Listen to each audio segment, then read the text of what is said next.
glad you're with us on the Asset Preservation Hour. I'm Brad Johansson with Stuart Willis. Looking forward to having you and talking about, I want to talk, Stuart, about habits. And we seem to go into timing. So habits and timing seem to go together. And probably the most logical one, we always seem to go to the beginning of the year. All right, I finished the year. I go to the beginning of the year. I'm going to make resolutions, and I'm going to carry those things through the entire year. Right.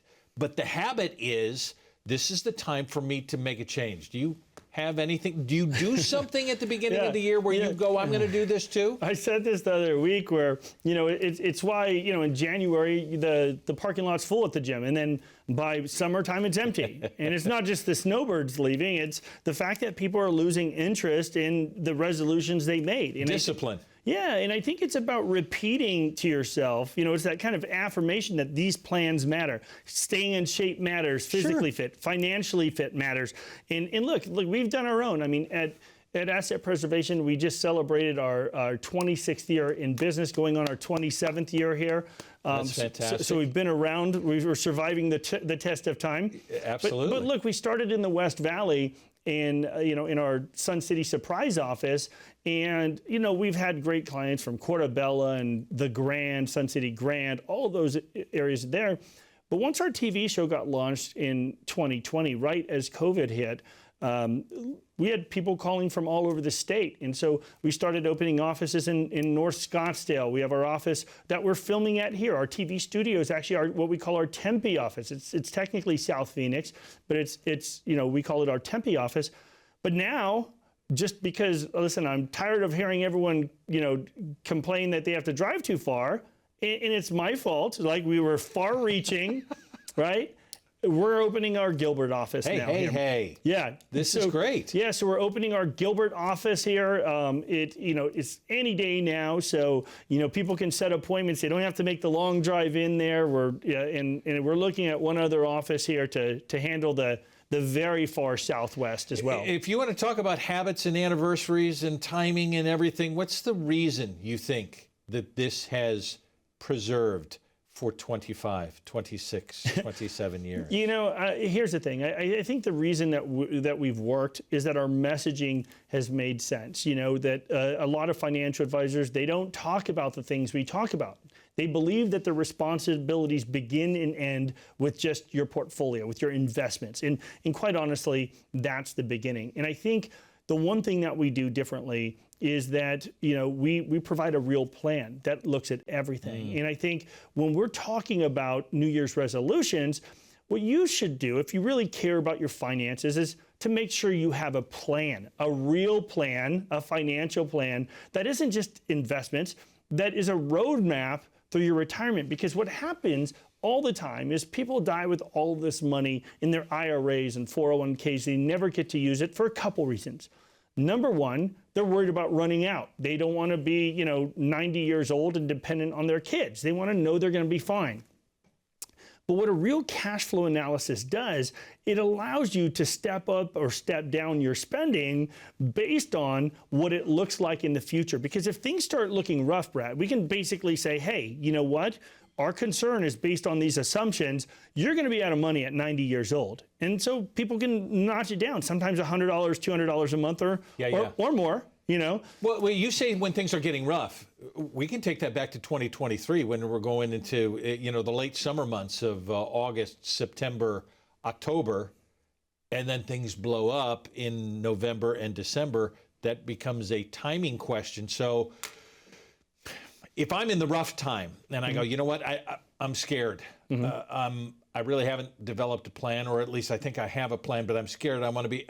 Money markets then become, money market 4%, 5%, 5+.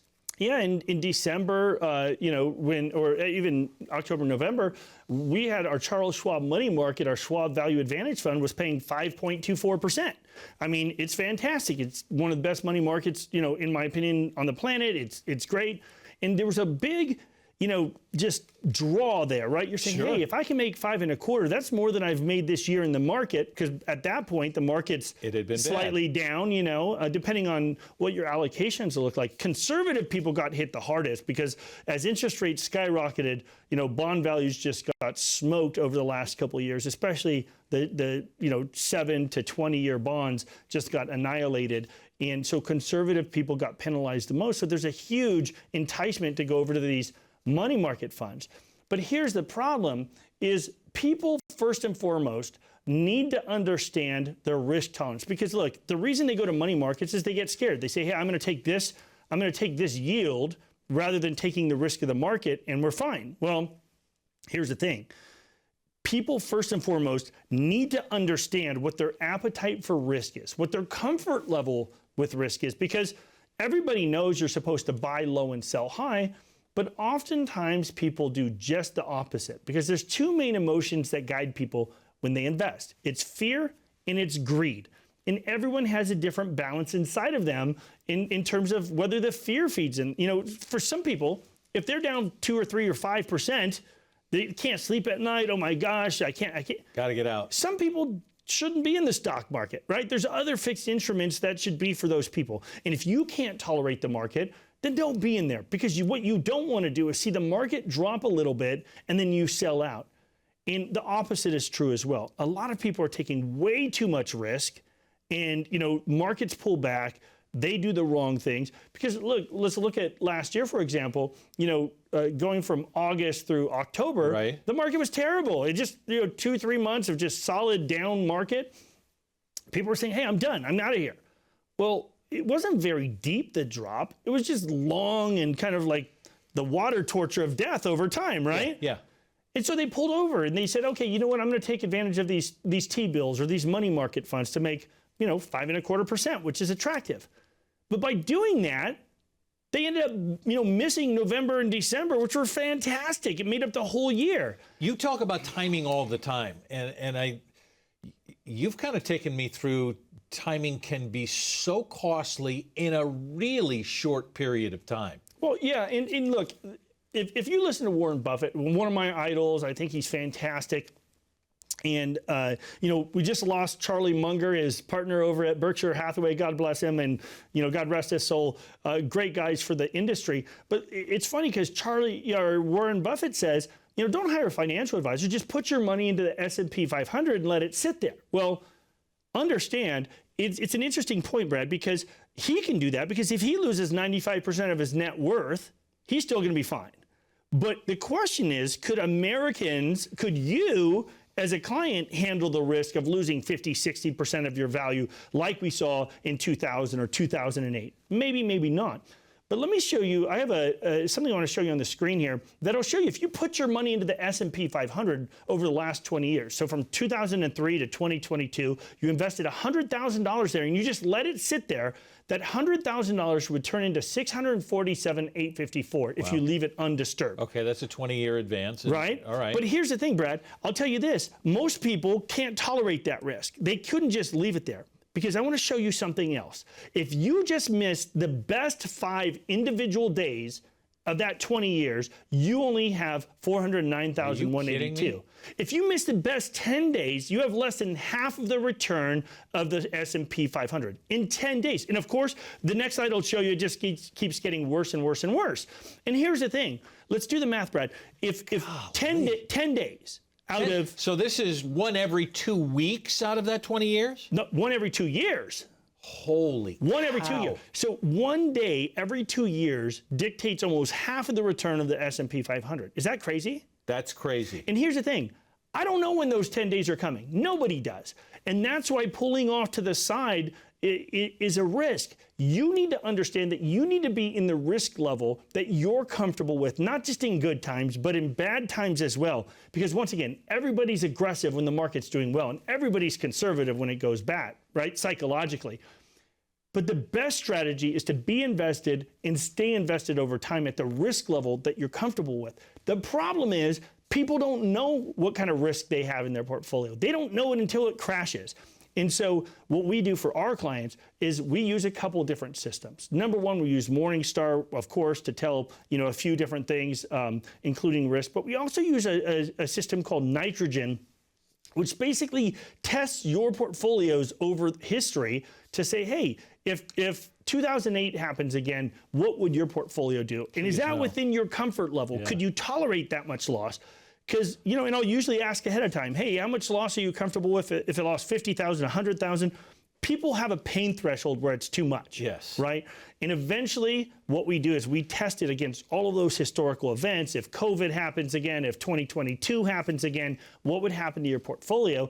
And what we see, like tons of times, most of the time, is people are taking way more risk than they understand. People clients are coming in and saying, hey, I'm risk tolerant, but until you do the math and you find out, are you okay with it? No. Then you're not risk tolerant. Here's the thing. You need to know what kind of risk you're comfortable with, and then you also need to know what kind of risk you're actually taking. Not what kind of risk you think you're taking. What kind of risk are you actually taking? And if you're curious, if you want to get a second opinion on what kind of risk you're actually taking inside your portfolio, and you want to make your own resolution to take action and get a second opinion, we're offering an absolutely free portfolio review and risk review. We'll take a look, but you have to take action. If you pick up your phone right now, don't wait till tomorrow. Take action today. Pick up your phone, click on that QR code. It'll take you to assetpreservation.com, or if you give us a call at 833-602-7526 for the first 15 callers this week. We're absolutely swamped. We will absolutely give you a free portfolio review. No cost, no catch. It's just like a first date to see if we're a good fit for each other. And in that first date, you'll find out what kind of risk you're taking. I mean, why would you turn that down? I mean, especially at this time when you're wondering whether or not I actually understand where my risk is and how tolerant I am and whether or not I actually need to change the plan. Maybe it's time for a second opinion. 833-602-7526, completely free. Scan the QR code. It takes us to assetpreservation.com.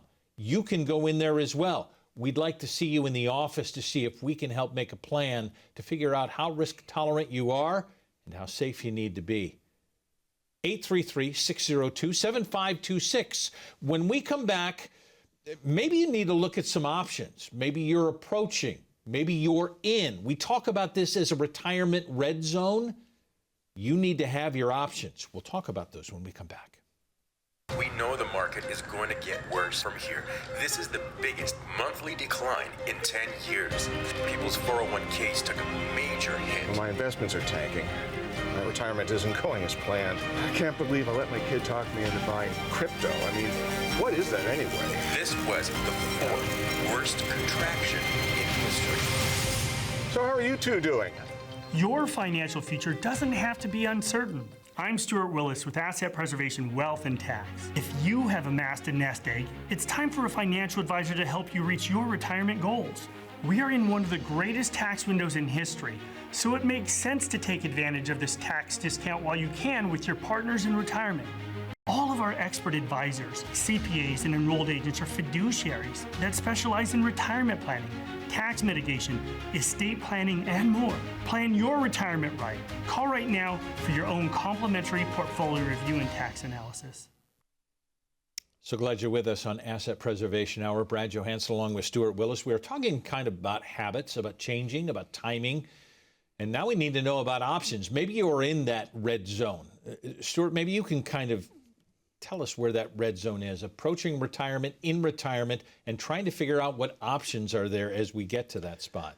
Yeah, I mean, I think, oftentimes we talk about all of these different strategies for, diversification and tax planning and so forth. And people just feel helpless because they say, hey, I'm still working and all of my money is in my IRAs or my 401ks or my thrift savings plans at work. And they feel confined, like they have to retire to do something because they can't take their money out. Well, when we say you need to know your options, one of those options for a lot of people is that if you're over 59 and a half, your 401k or your thrift savings plan, and even sometimes your deferred compensation plans, oftentimes allow you to do what they call an in-service withdrawal, where you're allowed to withdraw money out of those funds, roll them over to an IRA, and have them professionally managed. And what that allows you to do is make sure that A, they're overlooked by a professional, but B, you can start doing some very, very advanced tax planning.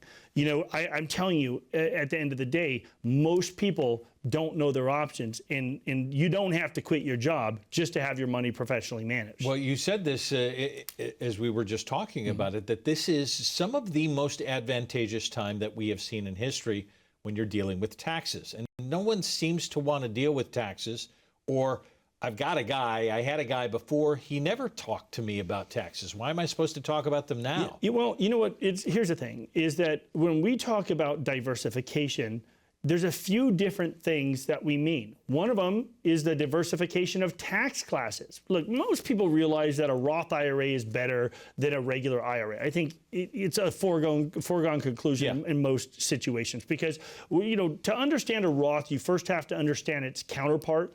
With an IRA or a 401k, you get a tax deduction for an IRA, or for a 401k or TSP, you don't have to pay income tax at the time that you're working, you know, instead of doing that. Because the idea is that if you were to put this money away tax deferred, the thought is that when you're retired, your income taxes will be lower.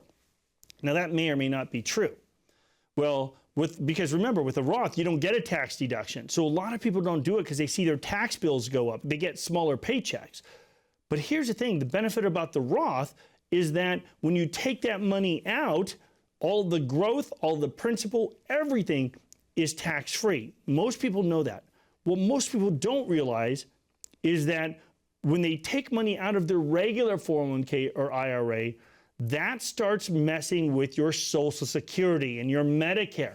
So Social Security was never intended to be taxable. But in 1983, it became taxable for the first time. In 1993, it became more taxable. And what determines taxation on your Social Security is provisional income. That's all of your IRAs and 401ks and dividends, all of your other income added to 50% of Social Security.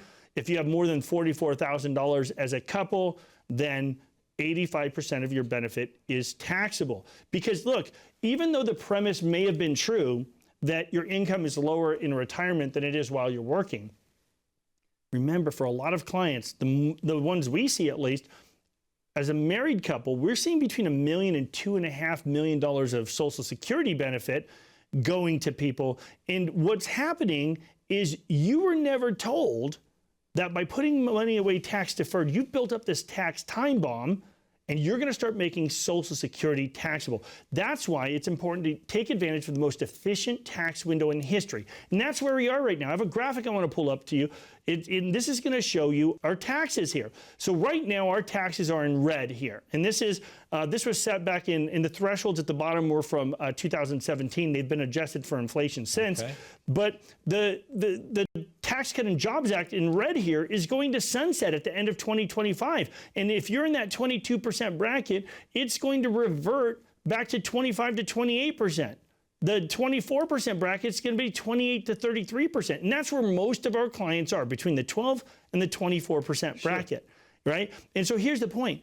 You need to take advantage of the most efficient tax window in history by having a tax plan, but also having a diversification of tax classes, because you want to be able to, what if you want to buy a boat, or you want to buy a vacation home, or if you want to buy a car or an air conditioner or whatever?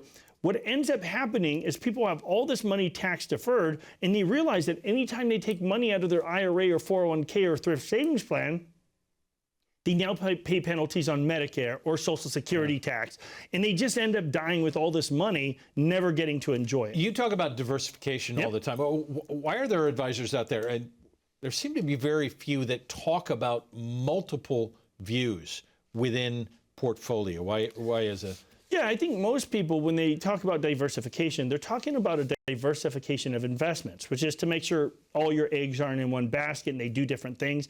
And we often see poor diversification strategies, even with other advisors.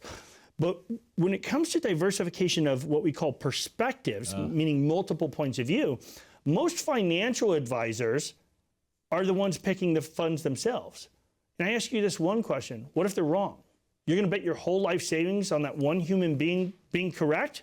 It's a big gamble with your life savings, isn't it? And so at Asset Preservation, what we do differently is we have multiple points of view reflected in our portfolio. So we have an algorithm money manager. We have a great guy named David Young out of Newport Beach. We have one of the biggest money managers in the world that Suitability doesn't like me to name by name. And some people don't like them as a money manager because they're so big. But the point is that we have multiple points of view. And they're, no matter how smart they are, none of them are right all the time. They're going to miss it every once in a while. Our algorithm money manager, for example, had a fantastic 5 or 6 year run, and then they were terrible in 2022. Absolutely horrible. But the point I'm making is that when people are with a financial advisor, what if they have that bad year with your life savings? You're willing to risk all of that? It's just a big risk. So you need to have a diversification of perspectives. And the reason most financial advisors don't do it is they don't want to pay out of their portion of the funds for a money manager. They want to, if they can do it down the hall with a guy that, some of our local firms here have in-house money managers that are down the hall. But once again, what if they're wrong? Because they can pay these guys, and look, these guys make good money. They're making $200,000, $300,000, $400,000 a year, right? These money managers. But once again, what if they're wrong? And a lot of firms have that guy down the hall. We want to have multiple points of view, once again, so if they get it wrong, it doesn't bring down your whole life savings. So it's different in your office about sharing that and creating that diversification? It's completely different. And look, the diversification of perspectives is huge. But also, remember, when I talked about a diversification of tax classes, you need to have multiple tax classes there. And most financial advisors are prohibited, Brad, from giving tax advice. They're not allowed to. The big box firms don't allow their advisors to even talk about tax. They say, hey, because it costs them money. Well, or maybe they don't want the liability. I mean, look, I don't like having 4 year-round CPAs and enrolled agents on my staff. It's expensive. But you know what? I'm telling you, for the first decade of my career, it feels like I was faking it because I never talked about tax. But after delivering thousands of tax returns to my client, I realized the amazing impact that could be had on your portfolio, on your retirement, by just planning out taxes. It's not about what you make, it's about what you keep at the end of the day. And most people don't have a tax plan. All right, we have started this out by talking about, all right, I'm going to make a habit. I want to create something that continues to last. I don't want to be that guy at the gym that pulls in January and I'm done by April. What in making a plan? Because in my head, I've already created something. I'm in the market. I've done stuff. That's my plan. What is different about this that will be lasting as we move into that red zone of retirement? Right. So what we've done differently at our firm is we've utilize these tax preparers, these CPAs, these enrolled agents. And one of our enrolled agents is a certified financial planner as well. So they're a hybrid. She's a published author that works out of our Scottsdale office. Fantastic, tax person, but also a certified financial planner. And so what we now use them for in the off season is to create advanced cash flow analysis plans for our clients. And so what we do is we say, look, you need a real plan. You need to know how long your money's going to last. You want to make sure that if you spend $2,000 a week versus $10,000 a week, what is it going to look like at the end of the day, with certain assumptions built in? And look, things change. The market doesn't always do what we think it's going to do. You can't always assume a 10 or 12% return in the market because guess what? From 2000 to 2012, the S&P 500 made nothing. We call that the lost decade. And are you prepared for another lost decade, right? I mean, the last couple of years have been pretty rough. We just, at the mid-December, surpassed the highest peak in market history, but that was set back at the end of 2021. So there can be years where you make no money, essentially, even by doing the right thing. Yeah, you have kind of talked all the time about volatility. What is my tolerance? What is my plan going forward? And does that continually need to be adjusted? Because we talk about that at the first of the year, and then the next year I'm going to do so. how much continual adjustment needs to be made where I'm usually a DIY guy, I want to do it myself. How much more can you help on that, on the continual adjustment? Well, I think that's why it's important to have, frequent meetings with your advisor. So we think there's two very important meetings to have. Tax prep season, so the first quarter, and then tax planning season, which is the last quarter. Okay, those are essential, crucial, got to have those. And then we like to have one or two meetings in between there to make sure that we're constantly adjusting, because things change in people's lives, right? Events happen. And sometimes, they're in a position where, something crucial comes up and they can no longer tolerate it. Or maybe that open communication, doesn't work over cell phone, or over telephone, or over email. Because, listen, we have a pretty simple rule at our company, and my rule is I don't do business with people I don't like. And you shouldn't either. You should only do business with somebody you like. And when you do that, it makes it much easier to have open conversations, because people look at me and they realize, like, I jokingly say I'm a man of leisure, but I think most people who know me know I burn the candle at both ends. Yes, you do. All the time. I'm working 6-7 days a week, 12-hour days. You know why? It's easy though. It's because I hang out with people I like. And you should do the same thing. If you're in a relationship with an advisor that you don't communicate well with, or you don't like very much, it's why people stay in bad marriages, right? They stay in bad marriages because the people don't make changes. And your New Year's resolution, whether it's at the beginning of the year or the middle of the year, should be affirmed to say, I'm only going to do business with people I like, people that value the relationship I'm in. And if you're not in one of those relationships with your advisors, if your financial advisor is not talking about tax planning, and you don't feel diversified, and you lost more than you thought you should have lost, or you didn't gain last year what everybody else gained, well, maybe you need to get a second opinion. And like my good friend in Philadelphia, Brian Corwanta, says, he's a great financial advisor. He says, you can't get a second opinion from the one who gave you the first. So take advantage of our absolutely free portfolio risk review. But you have to take action. Don't wait till next week. Don't put it off. I know you've been watching the show for a while and you say, hey, I'm not the kind of person that makes calls to a TV show.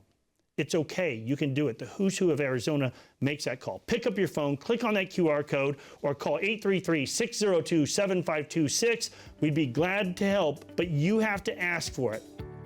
Maybe you have been in that habit of just sitting around and hoping. Hope doesn't win. Math wins. Take advantage of this free offer right now. 833-602-7526, or the QR code on your screen sends us to our website. We're so glad you're with us. Appreciate you. Let's make it a great year. Until next time, thanks for joining us.